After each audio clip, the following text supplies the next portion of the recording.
another long-time lie that the ADA and the feds used to perpetuate. Once it's mixed with these ground-up metals, it becomes totally stable, and the mercury cannot escape. Well, that's bullshit. And at first they didn't know that. You know, to be fair, when this stuff started back in the Civil War days, they didn't have instruments that could measure that.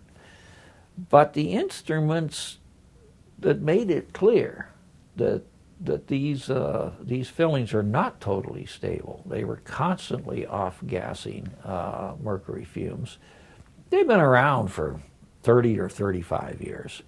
It's been known for that long that these fillings are not totally stable. They do off-gas mercury fumes, and that a lot of those fumes lodge in the brain and in the kidneys and in the liver. Instead of being straightforward about it and saying, hey, with these new, more sensitive instruments, we now have learned something we didn't know previously, so it's time to take more precautions, move on to other dental materials that are less harmful.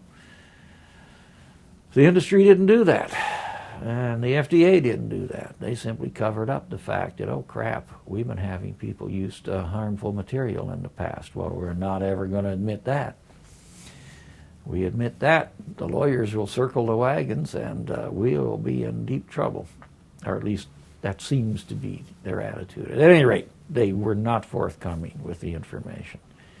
Had they done it when it was timely, when these new instruments were perfected and they first learned that they had been making an honest mistake, and I think in the beginning it was an honest mistake, well, then I wouldn't have my dander up like I do.